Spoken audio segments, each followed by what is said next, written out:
વિદ્યાર્થી મિત્રો, પાઠક સ્કૂલ અમરેલી વિષય સામાજિક વિજ્ઞાન ધોરણ 7, જેની અંદર આપણે ગયા વિડીયોની લેક્ચરની અંદર પાઠ 10ની ચર્ચા કરી રહ્યા હતા. એની અંદર આજે આપણે આગળ ચર્ચા કરવાના છીએ. ગયા વખતે એની અંદર આપણે પર્યાવરણના ઘટકો વિશે માહિતી મેળવી હતી, જેમાં મૃદાવરણ, જલાવરણ, વાતાવરણ અને જીવાવરણ વિશે માહિતી મેળવી. આજે આપણે પર્યાવરણના ઘટકો અને એની વચ્ચેના જે આંતર સંબંધો છે એના વિશે માહિતી મેળવવાના છીએ. પર્યાવરણના જે તમામ ઘટકો છે એમાં સૌથી મુખ્ય હોય કેન્દ્ર સ્થાને તો છે માનવ એટલે કે મનુષ્ય. પર્યાવરણના જુદા જુદા ઘટકો કેટલાક ભૌતિક ચક્રોથી એકબીજા સાથે જોડાયેલા છે. એટલે કે આ જે પર્યાવરણના ઘટકો છે એ એકાબીજા સાથે જોડાયેલા છે, ચક્ર દ્વારા જોડાયેલા હોય. બરાબર, આ ભૌતિક ચક્રો માનવીય પ્રવૃત્તિઓથી પ્રભાવિત થાય છે. એટલે કે આ ભૌતિક ચક્ર છે એ માનવીય પ્રવૃત્તિ એટલે કે આપણે જે પ્રવૃત્તિ કરીએ છીએ એનાથી એને અસર પહોંચી છે. મૃદાવરણમાં માનવી ખનિજ પ્રાપ્ત કરવા માટે ઉત્ખનન કરે છે. એટલે કે જમીનની અંદર આપણે ખનિજ મેળવવા માટે લોખંડ, તાંબુ, પેટ્રોલ, ડીઝલ આ બધું મેળવવા માટે આપણે શું કરીએ છીએ? ખોદકામ કરીએ છીએ અને ઊંડેથી આ વસ્તુ આપણને પ્રાપ્ત થાય છે. તે ખાડાઓમાં પાણી ભરાતા તે જલાવરણનો ભાગ બને છે. અને પછી શું થાય છે તો કે એ ખાડો છે એની અંદર પાણી ભરાઈ જાય છે. વરસાદ આવે જેને કારણે એમાં પાણી ભરાઈ જાય અને એ પાણી ભરાતા શું થાય છે તો કે જલાવરણનો ભાગ બને છે. વાતાવરણમાં તાપમાન વધતા જલાવરણમાં રહેલ પાણીનું બાષ્પીભવન થાય છે. હવે વાતાવરણનું તાપમાન વધે, આપણે ઘણા બધા પ્રકારનું પ્રદૂષણ કરીએ છીએ અને આ પ્રદૂષણને કારણે શું થાય છે તો કે કાર્બન ડાયોક્સાઇડ વાયુનું પ્રમાણ વધી જાય અને કાર્બન ડાયોક્સાઇડ વાયુનું પ્રમાણ વધે છે એટલે તાપમાનમાં વધારો થાય છે. અને આ જે તાપમાનનો વધારો છે એને કારણે જલાવરણનું જે પાણી છે એ બાષ્પીભવન થાય છે અને એ વાતાવરણમાં ભળે છે. અને વાતાવરણમાં રહેલ જે ભેજ છે એ ઘનીભવન થતાં વાદળો બંધાય છે. એટલે કે એ ભેજ છે એ ઘન સ્વરૂપે થાય છે. એટલે કે એને ઠંડક મળતા એ ભેજ છે એ વાદળ સ્વરૂપે રચના થાય છે અને પછી એ વાદળો છૂટા પડે ત્યારે શું થાય છે તો કે વરસાદ થાય છે. તે પાણીના વહેવાથી મૃદાવરણનું ધોવાણ થાય છે અને એ વરસાદનું જે પાણી છે એ વહેવાને કારણે શું થાય છે તો કે પૃથ્વીનો ઉપરનો પોપડો છે તો કે જમીનનું ધોવાણ થાય છે અથવા તો મૃદાવરણનું ધોવાણ થાય છે અને વિવિધ ભૂમિ સ્વરૂપો રચાય છે અને અલગ અલગ ભૂમિ સ્વરૂપો અસ્તિત્વમાં આવે છે. અને આ ઉપરાંત માનવીની વિવિધ પ્રવૃત્તિઓ છે એને કારણે કુદરતી પર્યાવરણના ઘટકો છે એ જીવસૃષ્ટિ પર પરસ્પર જોડાયેલા છે. જો તમને અહીં પર્યાવરણના ઘટકોનું એક ચિત્ર દર્શાવેલું છે એમાં તમે જોઈ શકો છો તો મનુષ્યો છે, બરાબર. ત્યાર પછી શું છે તો કે વનસ્પતિ છે પર્યાવરણનો ઘટક છે. પછી વનસ્પતિ અને જમીન ને ડુંગર ને બધું છે, પક્ષી છે, વાદળ છે, બરાબર, નાળિયેરી છે, એ બધું શું છે તો કે પ્રાકૃતિક ઘટકો છે પર્યાવરણના. અને માનવ નિર્મિત ઘટકો તો કે તમે જોઈ શકો છો, બરાબર. રોડ રસ્તા આપણે બનાવીએ એ, ઉદ્યોગોનું ચિત્ર આપેલું છે, ઉદ્યોગો બનાવીએ તે, પછી એક મસ્જિદ જેવું બનાવેલું ચિત્ર આપેલું છે, એ મસ્જિદ જેવું ચિત્ર છે એ કેવું છે તો કે માનવ નિર્મિત પર્યાવરણ છે. એટલે કે મનુષ્યએ બનાવેલું છે, બરાબર. તો પર્યાવરણના મુખ્ય 3 ઘટકો છે: માનવો એટલે કે જે મનુષ્ય છે તે, ત્યારબાદ પ્રાકૃતિક એટલે કે જે કુદરતે જેનું નિર્માણ કરેલું છે એ વસ્તુ બધી, અને ત્યારબાદ માનવ નિર્મિત એટલે કે સાંસ્કૃતિક પર્યાવરણ કે જેની માનવે રચના કરેલી છે તે. હવે ત્યાર પછીનો જે ટોપિક છે આપણે જોવાનો છે પ્રદૂષણ. એટલે કે પ્રદૂષણ વિશે માહિતી મેળવવાની છે. પર્યાવરણની અંદર પ્રદૂષણ ફેલાયેલું છે તો આ પ્રદૂષણ કેવી રીતે ફેલાયું છે, એના કારણો શું શું છે, એના અટકાવવાના ઉપાયો કયા કયા છે, તો એના વિશે આપણે માહિતી મેળવીશું. તો જોઈએ તો પ્રદૂષણમાં શું કીધું કે માનવ છે એ પોતાની બુદ્ધિશક્તિથી પર્યાવરણના વિવિધ ઘટકોનો ઉપયોગ દ્વારા પોતાની જરૂરિયાત સંતોષે છે. માનવ છે એની બુદ્ધિથી, બરાબર, પર્યાવરણના ઘટકો દ્વારા પોતાની જરૂરિયાત સંતોષી છે. આપણને ખબર છે આપણે અલગ અલગ પ્રકારની કેટલી ચીજ વસ્તુઓ ખોરાકમાં લઈએ છીએ, તો આ જેટલી ચીજ વસ્તુઓ ખોરાકમાં લઈએ છીએ તો આ ચીજ વસ્તુઓ માનવ છે એની બુદ્ધિથી ખેતીમાં આપણે અનાજ, વિવિધ જાતના અનાજ ઉત્પન્ન કરીએ છીએ અને એ અનાજમાંથી આપણે આ બધા પ્રકારની ચીજ વસ્તુઓ બનાવ્યા છે, બરાબર. મહાત્મા ગાંધી છે એને શું કીધું છે કે માનવીય ગતિવિધિઓની કુદરતી પર્યાવરણ દૂષિત થવાની ક્રિયા એટલે પ્રદૂષણ. પ્રદૂષણને એટલે શું તો પ્રદૂષણની વ્યાખ્યા શું તો ગાંધીજીએ શું કીધું છે કે માનવીય ગતિવિધિઓથી એટલે કે મનુષ્ય જે પ્રકારની ગતિવિધિ એટલે કે પ્રવૃત્તિ કરે છે એ પ્રવૃત્તિથી કુદરતી પર્યાવરણ દૂષિત એટલે કે ખરાબ થવાની જે પ્રક્રિયા છે એને પ્રદૂષણ કહેવામાં આવે છે. અને પર્યાવરણને દૂષિત કરતા ઘટકોને પ્રદૂષક કહે છે. એટલે કે જેના દ્વારા પર્યાવરણ દૂષિત થાય છે, ખરાબ થાય છે, એ ઘટકોને શું કહેવામાં આવે છે? પ્રદૂષક કહેવામાં આવે છે. માનવી છે એ કુદરતી સંસાધનોનો અમર્યાદિત અને અવિવેકપૂર્ણ ઉપયોગ કરે છે. બરાબર, આપણે જે કુદરતી સંસાધનો છે એનો જેવો ઉપયોગ કરવો જોઈએ એવો ઉપયોગ કરતા નથી. આપણે એનો બેફામ, અમર્યાદિત અને એકદમ વ્યવસ્થિત રીતે વિવેકપૂર્ણ ઉપયોગ કરતા નથી, જેને કારણે શું થાય છે તો કે પર્યાવરણમાં પ્રદૂષણ થાય છે. માનવ વિકાસની તીવ્ર ઝંખના, મનુષ્ય છે એને શું છે? વિકાસની તીવ્ર ઝંખના છે. બરાબર, ઔદ્યોગિકરણ એટલે કે નવા નવા ઉદ્યોગો અસ્તિત્વમાં આવે તે, અને યાંત્રિકીકરણ એટલે કે યંત્રોના ઉપયોગને કારણે પર્યાવરણ શું થયું છે તો કે પ્રદૂષિત થયું છે. વર્તમાન સમયની અંદર એટલે કે હાલના સમયમાં ભૂમિ પ્રદૂષણ, જળ પ્રદૂષણ, હવા પ્રદૂષણ અને ધ્વનિ પ્રદૂષણ ખૂબ જ ઝડપથી વધી રહ્યું છે. આ ચારેય પ્રદૂષણ વિશે આપણે આ પ્રકરણની અંદર અભ્યાસ કરવાનો છે. પ્રદૂષણની પર્યાવરણ, માનવ જીવન અને સજીવ સૃષ્ટિ પર વિપરીત અસર પડી છે. હવે આની છે બરાબર, પ્રદૂષણને કારણે શું થાય છે તો કે પર્યાવરણ તો ખરાબ થાય જ છે, એને તો નુકસાન થાય જ છે, પણ મનુષ્યને પણ નુકસાન થાય છે અને વિવિધ સજીવો છે, બીજી સજીવ સૃષ્ટિ છે એને પણ એનાથી નુકસાન થાય છે. આપણે પર્યાવરણ પ્રદૂષણ, તેની અસરો અને એને રોકવાના ઉપાયો વિશે વિચારીએ અને પર્યાવરણ જાળવણી માટે સત્વરે પગલાં ભરવા જરૂર છે. એટલે કે બધાએ સાથે મળીને પર્યાવરણની જાળવણી માટે પગલાં લેવા જોઈએ. તો પેલું જે છે એ છે ભૂમિ પ્રદૂષણ. બરાબર, જેને આપણે જમીનનું પ્રદૂષણ પણ કહી શકીએ છીએ. જમીન ગુણવત્તા કે તેના પોષક ઘટકોમાં થતા ફેરફારોને ભૂમિ પ્રદૂષણ કહીએ છીએ. એટલે કે જમીનમાં જે પોષક તત્વો હોય એ ન રહે અને એમાં જે ગુણવત્તા હોય એ ગુણવત્તા ન રહે તો એને આપણે ભૂમિનું પ્રદૂષણ કહી શકીએ છીએ. બરાબર, તમને જો એક દ્રશ્ય આપેલું છે, તમે જોઈ શકો છો કેટલો કચરો જમીન ઉપર પડેલો છે. બરાબર, એને પિરાણા ડમ્પિંગ તરીકે નામ આપેલું છે, જેના વિશે આપણે આગળ ચર્ચા કરીએ. કે જમીન પ્રદૂષણ છે એ સહેલાથી અનુભવાતું નથી, આપણને આ સહેલાથી દેખાતું નથી, એટલે કે આપણે સહેલાઈથી એને અનુભવી શકતા નથી. વિશ્વભરમાં એટલે કે આખા વિશ્વની અંદર ભૂમિ પ્રદૂષણ છે એ સતત વધી રહ્યું છે. એટલે કે એમાં દિવસે ને દિવસે વધારો થઈ રહ્યો છે. ઘન વપરાશનો ઘન કચરો છે, પાણીનો નિકાલ, ફળદ્રુપ કે ખેતીલાયક જમીન પર ઉદ્યોગો સ્થાપવા, ઉદ્યોગોમાં વપરાયેલ દૂષિત પાણી ખુલ્લી જમીન પર છોડવું, ઉદ્યોગોનો ઘન કચરો જમીન પર ફેંકવો, ઉત્ખનનની પ્રવૃત્તિઓ, બાંધકામની પ્રવૃત્તિઓ, ખેતી માટે રાસાયણિક ખાતર અને અતિ સિંચાઈ અને જંતુનાશક દવાઓનો વધારે પડતો ઉપયોગ તેમજ પ્લાસ્ટિકના ઉપયોગથી જમીન પ્રદૂષિત થાય છે. જો હવે જમીન પ્રદૂષણના કારણો કયા કયા છે તો આપણે એના વિશે માહિતી મેળવીએ તો શું કીધું?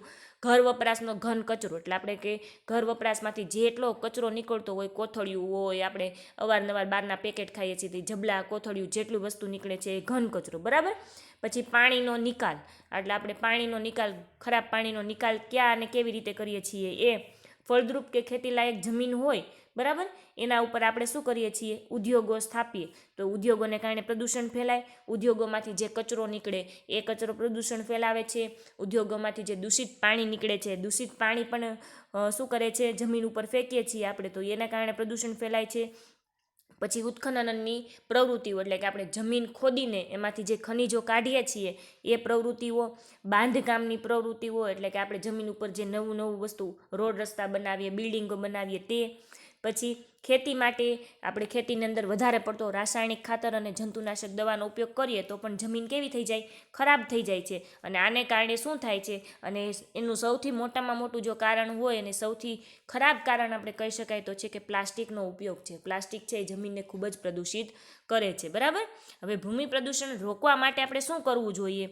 તો આપણને ઉપાયો આપેલા છે કે જંતુનાશક દવાઓ અને રાસાયણિક ખાતરના બદલે આપણે સેન્દ્રિય ખાતર, જૈવિક અને દેશી ખાતર, લીલો પડવાશનો ઉપયોગ કરવો જોઈએ. બરાબર, એટલે કે છાણિયું ખાતર છે એ આપણે છાણિયું ખાતર છે, એ પછી જૈવિક અને દેશી ખાતર છે એનો આપણે ઉપયોગ કરવો જોઈએ, જેનાથી જમીનની ફળદ્રુપતા જળવાઈ રહે.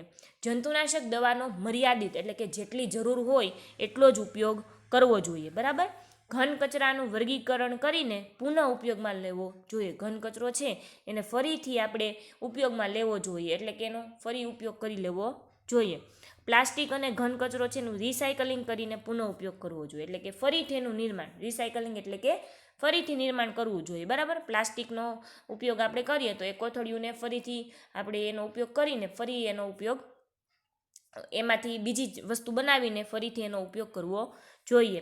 ખેતીમાં ટપક અને ફુવારા સિંચાઈ પદ્ધતિનો ઉપયોગ કરવો જોઈએ. ખેતીની અંદર જે સિંચાઈ માટેની પદ્ધતિઓ છે એમાં ટપક સિંચાઈ પદ્ધતિ અને ફુવારા સિંચાઈ પદ્ધતિ છે એનો ઉપયોગ કરવો જોઈએ, જેનાથી જમીનને શું મળે તો કે રક્ષણ મળી શકે. ત્યાર પછીનું જે બીજું પ્રદૂષણ છે એ છે જળ પ્રદૂષણ, એટલે કે પાણીનું પ્રદૂષણ. હવે આપણને ખબર છે જળ એ શું છે, જીવન છે. પાણી વગર કોઈ વ્યક્તિને ચાલે નહીં. આની પહેલાંના વિડીયો લેક્ચરની અંદર આપણે જોયું હતું કે પાણીમાં ફક્ત 1% પાણી એવું છે કે જેનો આપણે ઉપયોગ કરી શકીએ છીએ. બાકીનું પાણી 97% પાણી છે એ સમુદ્રની અંદર ખારું પાણી છે, અને બાકીનું 2% પાણી છે એ હિમ પ્રદેશોની અંદર બરફ સ્વરૂપે છે. ખાલી 1% પાણી એવું છે જે મીઠું પાણી છે અને આપણે એને ઉપયોગમાં લઈ શકીએ છીએ. તો જળ પ્રદૂષણ એટલે શું કે જળ જ્યારે તેના નિર્ધારિત ઉપયોગ માટે અયોગ્ય બને અને તેમાં બાહ્ય અશુદ્ધિઓ ભળે ત્યારે તેવા દૂષિત જળને જળ પ્રદૂષણ કરે છે. એટલે કે એના નિર્ધારિત ઉપયોગ માટે, એટલે કે આપણે પાણીનો પીવા માટે ઉપયોગ કરીએ છીએ પણ એનો ઉપયોગ ન કરી શકીએ, પીવા યોગ્ય પાણી ન રહે, એ ગંધારું થઈ ગયું, આપણે એને પી ન શકીએ અને બાહ્ય અશુદ્ધિઓ એમાં ભળી જાય, બરાબર. એમાં ઘણા બધા પ્રકારની અશુદ્ધિઓ ભળી જાય તો એને જળ પ્રદૂષણ કહીએ છીએ. એ કેવી રીતે બને તો કે ગટરનું પાણી, આપણે જે ગટરનું પાણી છે નદી નાળામાં ઠલવીએ એટલા માટે. ઉદ્યોગોનું પ્રદૂષિત પાણી છે. ખનિજ તેલનો વાહક જહાજોમાંથી થતું ગળતર છે, બરાબર. એટલે કે ખનિજ તેલ છે, પેટ્રોલ ડીઝલ, એ જહાજોની અંદરથી દરિયાઈ માર્ગ મારફતે આપણે એને લાવતા હોય ત્યારે એમાંથી ગમે ત્યારે લીકેજ થાય અથવા તો ક્યારેક જહાજ ઊંધું પણ આખું વળી જાય તો શું થાય, તો એને કારણે એ જળ છે એ પ્રદૂષિત બને છે.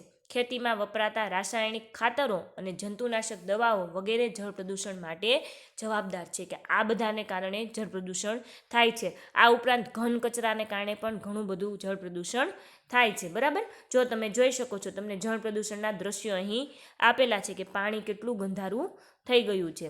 ત્યાર પછી છે તો કે જળ પ્રદૂષણ અટકાવવા માટેના ઉપાયો, કે આપણે જળ પ્રદૂષણને કેવી રીતે અટકાવી શકીએ તો એના વિશે માહિતી મેળવીએ. તો આપણે શું કરવું જોઈએ તો કે ઘર વપરાશ અને ઉદ્યોગોનું જે દૂષિત પાણી છે, એટલે કે જે ગંધારું પાણી છે એને શુદ્ધ કરીને, એટલે કે એને શુદ્ધિકરણ કરીને પછી જ એને નિકાલ કરવો જોઈએ, એટલે કે પછી જ એને નદી કે દરિયાની અંદર, સમુદ્રની અંદર ઠાલવવું જોઈએ. એ પહેલાં એને ઠાલવવું જોઈએ નહીં. અને શુદ્ધિકરણ પ્રક્રિયા કર્યા સિવાય પણ શું કરવાનું કે ગંદા પાણીનો નિકાલ પર કડક નિયંત્રણો રાખવા જોઈએ. એના ઉપર ખૂબ જ કડક નિયંત્રણો મૂકી દેવા જોઈએ. એટલે ઉદ્યોગપતિ હોય એ વ્યવસ્થિત એ પ્રક્રિયાનું શુદ્ધિકરણ પ્રક્રિયા કરે ત્યાર પછી જ પાણી છોડવા મળે એવા કડક નિયંત્રણો આપણે મૂકવા પડે. અને પાણીને પ્રદૂષિત કરતા પદાર્થો છે એના વપરાશ ઉપર અંકુશ રાખવો પડે, એટલે કે જંતુનાશક દવાઓ છે, રાસાયણિક ખાતરો છે, એના વપરાશ ઉપર શું રાખી દેવાનું તો કે અંકુશ રાખી દેવાનું. ત્યાર પછીનું જે ત્રીજું પ્રદૂષણ છે એ છે હવાનું પ્રદૂષણ, બરાબર. પહેલાં બે જોયા એ કયા જોયા તો કે જમીન પ્રદૂષણ અને જળ પ્રદૂષણ. હવે જે છે એ છે હવાનું પ્રદૂષણ, એટલે કે વાતાવરણમાં થતું પ્રદૂષણ. પેલું જોયું ભૂમિ પ્રદૂષણ, તો એ મૃદાવરણમાં થતું પ્રદૂષણ છે, બરાબર. જળ પ્રદૂષણ છે એ જલાવરણમાં થતું પ્રદૂષણ છે, અને હવા પ્રદૂષણ છે તો એ વાતાવરણ દૂષિત થવાની પ્રક્રિયા છે જેને આપણે હવા પ્રદૂષણ કહીએ છીએ. એ કેવી રીતે થાય છે તો કે ઉદ્યોગો, મિલો, કારખાના, તાપ વિદ્યુત મથકો છે વગેરે દ્વારા છોડવામાં આવતા ગેસ કે ધુમાડો વાતાવરણમાં ભળે છે. જો તમને અહીં ચિત્ર આપેલા છે, કેટલા ઉદ્યોગો અને કેમાંથી કેટલા મોટા મોટા પ્રમાણમાં ધુમાડાઓ છે એ વાતાવરણમાં છોડવામાં આવે છે, જેને કારણે હવા કેવી બને છે, પ્રદૂષિત બને છે, બરાબર. જેની અંદર શેનો સમાવેશ થાય તો કે કારખાનું છે, પછી મિલો છે, પછી તાપ વિદ્યુત મથક, એટલે કે આપણે ઇલેક્ટ્રિસિટી ઉત્પન્ન કરીએ તો એ માટેના જેટલા મથકો હોય એમાંથી આ બધી જગ્યાએથી ગેસ અને ધુમાડો છે, બરાબર, એ વાતાવરણમાં છોડવામાં આવે છે અને એને કારણે હવાનું પ્રદૂષણ થાય છે. હવાના પ્રદૂષણ માટે હવામાં ઉડતા રજકણો, બરાબર, હવામાં જે ધૂળના ને એના રજકણો ઉડતા હોય એ, જેવા કે બળતણ તરીકે વપરાતા કોલસાના રજકણો, આપણે કોલસાને બળતણ તરીકે વાપરીએ તો એમાંથી પણ કેટલાક રજકણો ઉડે. કારખાનાના ધુમાડાની કાર્બનયુક્ત રજકણો ભળે છે, કારખાનાના ધુમાડાની સાથે પણ કાર્બનયુક્ત રજકણો ભળે, બરાબર. અને આ ઉપરાંત પેટ્રોલ અને ડીઝલથી ચાલતા વાહનો એટલે કે આપણે જે વાહન વ્યવહારનો ઉપયોગ કરીએ છીએ એના ધુમાડાની અંદર નાઇટ્રસ ઓક્સાઇડ, કાર્બન મોનોક્સાઇડ, બેન્ઝોપાયરીન અને કાર્બન ડાયોક્સાઇડ જેવા છે હવાના પ્રદૂષકો એટલે કે આ વાયુઓ છે એ વાતાવરણને ખૂબ જ પ્રદૂષિત કરે છે. અને આ વાયુને કારણે શું થાય છે તો કે વાતાવરણની અંદર તાપમાનમાં ખૂબ જ વધારો થાય છે. તો આવા પ્રદૂષકો છે એ શું કરે છે, હવાને પ્રદૂષિત કરે છે. ખનન અને બાંધકામની પ્રવૃત્તિથી પ્રદૂષકો હવામાં ઉમેરાય છે. બરાબર, એટલે કે ખનન એટલે કે આપણે ઉત્ખનનની વાત કરી હતી એ જમીનમાંથી ખનિજો કાઢવા માટે આપણે જે પ્રવૃત્તિ કરીએ એ પ્રવૃત્તિ અને બાંધકામની પ્રવૃત્તિથી શું થાય છે, હવાની અંદર ધૂળના રજકણો અથવા તો પ્રદૂષકો ઉમેરાય છે. અને ખેતીનો ઘન કચરો એટલે કે ખેતીમાંથી જે ઘન કચરો નીકળે છે એ સળગાવવાથી પણ હવાનું પ્રદૂષણ થાય છે. બરાબર, એટલે કે આ બધા કારણોને લીધે હવા પ્રદૂષિત બને છે અને વાતાવરણ દૂષિત બને છે. જો એના તમને અહીં ચિત્રો દર્શાવેલા છે. પહેલું જે છે એ થર્મલ પાવર સ્ટેશન એટલે કે તાપ વિદ્યુત મથકના ચિત્રો છે. બરાબર, અને બીજું છે ઉદ્યોગોના ચિત્ર તમે જોઈ શકો છો, એમાંથી કેટલા મોટા પ્રમાણમાં ધુવાડો નીકળે છે. હવા પ્રદૂષણ અટકાવવા માટે આપણે શું કરવું જોઈએ તો કે હવા પ્રદૂષણ રોકવા માટે સરકારે કાયદા બનાવી ચુસ્તપણે અમલ કરાવવો જોઈએ. હવે હવાનું પ્રદૂષણ જો આપણે રોકવું હોય તો સરકારે આ માટે કાયદા બનાવવા પડે અને આ કાયદાનો ઉપયોગ કરીને આ કાયદાનો અમલ કરાવીને પ્રદૂષણને અટકાવવું જોઈએ. ત્યાર પછી ધુમાડો અને ઝેરી ગેસ ફિલ્ટર થાય તેવા સાધનો વિકસાવવા જોઈએ. હવે ધુમાડો અને ઝેરી ગેસ ફિલ્ટર છે એ શું કરે છે તો કે ધુમાડો હવામાં છોડતા પહેલાં એને ફિલ્ટર કરી નાખે છે, એટલે કે એમાં જેટલા પ્રદૂષકો હોય એને દૂર કરી નાખે છે. એનો આપણે શું કરવો જોઈએ તો કે એને વિકસાવવા જોઈને એનો ઉપયોગ કરવો જોઈએ. કોલસા, પેટ્રોલ, ડીઝલ વગેરેનો જરૂર પૂરતો જ ઉપયોગ કરવો જોઈએ. બરાબર, એટલે કે ખૂબ જ ઓછો ઉપયોગ કરવો જોઈએ. જેટલી જરૂર હોય એટલો જ આપણે એનો ઉપયોગ કરવો જોઈએ. પ્રદૂષણ મુક્ત એવા સીએનજી, પીએનજી, સૌર ઉર્જા વગેરેનો ઉપયોગ પ્રોત્સાહિત કરવા જોઈએ. બરાબર, હવે આપણને ખબર છે સીએનજી ગેસ છે એ કેવો છે તો કે પ્રદૂષણ ફેલાવે નહીં, નેચરલ ગેસ છે. પીએનજી ગેસ છે એ પણ નેચરલ છે. તો એવા ગેસનો આપણે ઉપયોગ કરીને સૌર ઉર્જા છે કે જેનાથી શું થાય, હવાનું પ્રદૂષણ ન થાય, તો એનો ઉપયોગ લોકો કરે એ માટે લોકોને પ્રોત્સાહન આપવું જોઈએ. જાહેર પરિવહનમાં મુસાફરી માટે લોકજાગૃતિ ફેલાવવી જોઈએ. જો શું કામ, જો કે જાહેર પરિવહનમાં તમે મુસાફરી કરો તો એટલો ઓછો શું કહેવાય પ્રદૂષણનું પ્રમાણ થાય. બરાબર, માનો કે તમે 2 વ્હીલ લઈને 6 વ્યક્તિને જવું હોય તો તમારે 3 2 વ્હીલની જરૂર પડે કે 3 ગાડી તમે લઈને જાઓ ત્યારે 6 વ્યક્તિ તમે જાઓ તો એ કેટલું પ્રદૂષણ ફેલાય. અને એની બદલે તમે બસની અંદર જાઓ તો બસની અંદર તો કેટલા લોકો સમાઈ જાય, તો એક સાથે વધારે લોકો ઓછા પ્રદૂષણથી એક સ્થળેથી બીજા સ્થળે પહોંચી શકે છે. અને વાહનો માટે પીયુસીનો કડક અમલ કરાવવો જોઈએ. બરાબર, પીયુસી એટલે કે પોલ્યુશન અંડર કંટ્રોલ, એટલે કે તમારી ગાડીનું એન્જિન છે એ પોલ્યુશન અંડર કંટ્રોલ હોવું જોઈએ. એટલે કે અમુક ટાઈમ પછી ગાડીનું એન્જિન છે એ પ્રદૂષણ વધારે ફેલાવે, તો આ માટે પીયુસીનો અમલ કરવો જોઈએ. બરાબર, ત્યાર પછીનું જે છે એ છે ધ્વનિ પ્રદૂષણ એટલે કે અવાજનું પ્રદૂષણ. બરાબર, કે જેને કારણે શું થાય છે તો મનુષ્યને ઘણા માનસિક રોગો અને તાણ અનુભવાય છે. એના માટે ધ્વનિ પ્રદૂષણ જવાબદાર છે. બિનજરૂરી વધુ પડતો અસહ્ય અવાજ એટલે ઘોંઘાટ, એટલે કે જે આપણને સાંભળવો ન ગમે, બિનજરૂરી હોય અને વધુ પડતો હોય એને ઘોંઘાટ કહેવાય છે. અને આ ઘોંઘાટને આપણે ધ્વનિ પ્રદૂષણથી ઓળખીએ છીએ. ઘોંઘાટ છે એ દરેક વ્યક્તિ માટે સાપેક્ષ છે. બરાબર, એટલે એ પ્રદૂષણની અસર છે દરેક વ્યક્તિને થાય છે, નાનાથી મોટા સુધી બધાને. હળવું સંગીત સાંભળનાર વ્યક્તિ છે એના માટે રોક સંગીત ઘોંઘાટ લાગે છે. બરાબર, એટલે કે જેને શાંત સંગીત સાંભળવું ગમતું હોય એના માટે રોક એટલે કે તમે આ ડીજે વાળું ને ધડબડાટીવાળું સંગીત સાંભળો તો એને ઘોંઘાટ લાગે.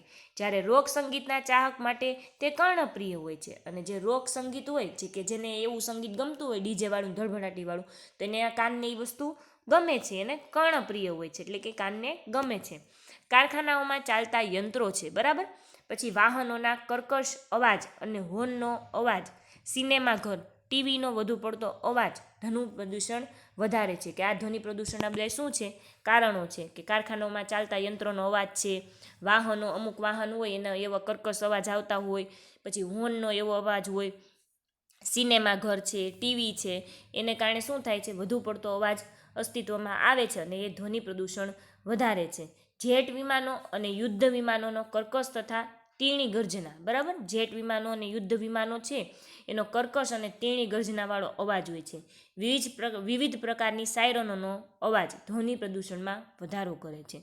પછી કોઈ પણ સામાજિક પ્રસંગ હોય તો એ પ્રસંગમાં વપરાતા લાઉડ સ્પીકરો છે, એટલે કે આપણે મોટા મોટા સ્પીકર વગાડીએ તે, બેન્ડ વાજા, ઢોલ વગારા, ડીજેનો અવાજ, ઉત્સવો અને ઉદ્ઘાટન પ્રસંગે કરવામાં આવતી આતશબાજી, જાહેર કાર્યક્રમો, ચૂંટણીની રેલીઓ, જાહેરાતોનો અવાજ, આ બધું શું કરે છે તો કે ધ્વનિ પ્રદૂષણ કરે છે. ધ્વનિ પ્રદૂષણથી માણસોને શું અસર થાય છે તો કે ધ્વનિ પ્રદૂષણથી માણસમાં બહેરાશ આવે છે, બરાબર. માનસિક સ્વાસ્થ્ય ઉપર વિપરીત અસર થાય છે. માણસ ક્યારેક ડિપ્રેશનમાં પણ જતો રહે અને માણસને તાણ અનુભવાય છે. સ્વભાવમાં ચીડિયાપણું આવી જાય છે. એનો સ્વભાવ કેવો થઈ જાય? ચીડિયો થઈ જાય છે અને એની કાર્ય કરવાની ક્ષમતા ઓછી થઈ જાય છે. વધારે પડતા ઘોંઘાટથી ઘણા કીટકો અને જીવાણુઓ નાશ પામે છે, બરાબર. કે જે નાના નાના સૂક્ષ્મજીવો હોય એ વધારે પડતો અવાજ હોય તો એને કારણે મૃત્યુ પામે છે. જો તમને ધ્વનિ પ્રદૂષકો દર્શાવેલા છે, તમે જોઈ શકો છો કે શેને કારણે ધ્વનિ પ્રદૂષણ થાય છે. આ માટેનું ચિત્ર તમને અહીં દર્શાવેલું છે. હવે ધ્વનિ પ્રદૂષણ અટકાવવા માટે આપણે શું કરવું જોઈએ તો કે સિનેમાઘર, જાહેર સભાગૃહોમાં ધ્વનિ શોષક યંત્રો અને પડદા લગાવવા જોઈએ. એટલે કે એ અવાજ છે એ બહાર જાય નહીં, સિનેમાઘર પૂરતો સીમિત રહે, બરાબર. જાહેર સભાગૃહ પૂરતો સીમિત રહે, અવાજ બહાર જઈ શકે નહીં એવા ધ્વનિ શોષક યંત્રો અને પડદા લગાવવા જોઈએ. સામાજિક પ્રસંગ, ઉત્સવ અને ઉદ્ઘાટનો પ્રસંગે વગેરેમાં બિનજરૂરી ઘોંઘાટ કરવો જોઈએ નહીં. જરૂરી હોય એટલું વાપરવાનું, પણ બિનજરૂરી વાપરવાનું નહીં. ઉદ્યોગો, વિમાન મથકોની આસપાસ વધારે વૃક્ષો વાવવા જોઈએ, કારણ કે વૃક્ષો હોય એ શું કરે? અવાજનું શોષણ કરી લે છે, બરાબર. શાળા, હોસ્પિટલ જેવા સ્થળોએ પાસે નો હોર્ન સાયલેન્સ ઝોનમાં કડક અમલ કરાવવો જોઈએ. તમે સાંભળેલું હશે કે નો હોર્નનું બોર્ડ મારેલું હોય છે, બરાબર. અને સાયલેન્સ ઝોન એવું પણ બોર્ડ મારેલું હોય છે, કારણ કે શાળાની અંદર વિદ્યાર્થીઓ અભ્યાસ કરતા હોય તો એને ડિસ્ટર્બ થાય, અને હોસ્પિટલની અંદર બીમાર વ્યક્તિ હોય એને પણ આવા મોટા મોટા અવાજથી શું થાય છે? નુકસાન થાય છે, ડિસ્ટર્બ થાય છે. એટલા માટે ઉજવણીના કાર્યક્રમોમાં ફટાકડાનો ઉપયોગ કરવો જોઈએ નહીં, બરાબર. ઓલા અવાજ આવે એવા મોટા મોટા ફટાકડા ફોડવા જોઈએ નહીં. રેડિયો, ટેલિવિઝન, મોબાઈલ ફોન વગેરેનો અવાજ ધીમો રાખવાની ટેવ પાડવી જોઈએ. યંત્રો અને વાહનોને સમયાંતરે સર્વિસ કરાવવી જોઈએ, બરાબર. એટલે કે યંત્રો અને વાહનોમાંથી જે અવાજ આવતો હોય એ અવાજ બંધ થઈ જાય. માનવીની ઉપરયુક્ત પ્રવૃત્તિ છે એ બધાને કારણે જમીન, જળ, હવા અને ધ્વનિ પ્રદૂષણ થાય છે. આ ઉપરાંત અન્ય કેટલીક પ્રવૃત્તિઓ જેવી કે અવકાશમાં છોડેલા ઉપગ્રહો, અવકાશયાત્રીઓ આકાશમાં ત્યજી દીધેલ કચરો, કૃત્રિમ વરસાદ વરસાવવામાં છોડેલા વિવિધ રસાયણો, પરમાણુ શક્તિના ઉપયોગથી થતું કિરણોત્સર્ગી પ્રદૂષણ વગેરે પણ પર્યાવરણને અસર કરે છે. આ બીજા એવા કેટલાક વધારાના કારણો છે કે જેને કારણે પણ શું થાય છે? પર્યાવરણ પ્રદૂષિત થાય છે. અને આ ઉપરાંત કેટલીક કુદરતી ઘટનાઓ અને આપત્તિઓ જેને કારણે પણ પ્રદૂષણ ફેલાય છે. ફક્ત માનવ જ પ્રદૂષણ ફેલાવે એવું નથી, પણ અમુક કુદરતી ઘટનાને કારણે જ પ્રદૂષણ ફેલાય છે, બરાબર. જેની અંદર જ્વાળામુખી પ્રસ્ફોટન, ધરતીકંપ, પૂર, પર્યાવરણ પ્રદૂષણ વગેરેને કારણે આ થાય છે. પર્યાવરણ જાળવવા માટે અને પર્યાવરણને પ્રદૂષણથી બચાવવા માટે માનવે પોતે જ મક્કમ બનીને શું કરવું પડશે તો કે સંકલ્પ કરે તો જ એ આખરી ઉપાય બને છે. મનુષ્ય જો પોતે જ પોતાની જાતે જ પર્યાવરણને સુરક્ષિત રાખવાનું નક્કી કરે તો જ આ વસ્તુ પોસિબલ થાય, નહીતર બને નહીં. હવે ત્યાર પછી અહીં તમારું આ ચેપ્ટર પૂર્ણ થાય છે અને જ્યારે તમને હોમવર્ક આપવામાં આવે ત્યારે તમારે આ સ્વાધ્યાય લખવાનું છે, જેની અંદર બધા સ્વાધ્યાયના ક્વેશ્ચન છે આ વિડીયોની અંદર આવી ગયા છે, બરાબર. અને એ વિડીયો તમારે એકવાર જોવાનો, એવું લાગે તો 2 વાર જોવાનો. એટલે કે આ બંને વિડીયો નંબર 9 અને 10 બંને 10મા ચેપ્ટરના જ વિડીયો છે. આ બંને વિડીયોને તમારે જોઈને સ્વાધ્યાયનું લખાણ કરવાનું છે, બરાબર. હવે પછીના લેક્ચરમાં આપણે આના પછીના પાઠની ચર્ચા કરીશું. Thank you.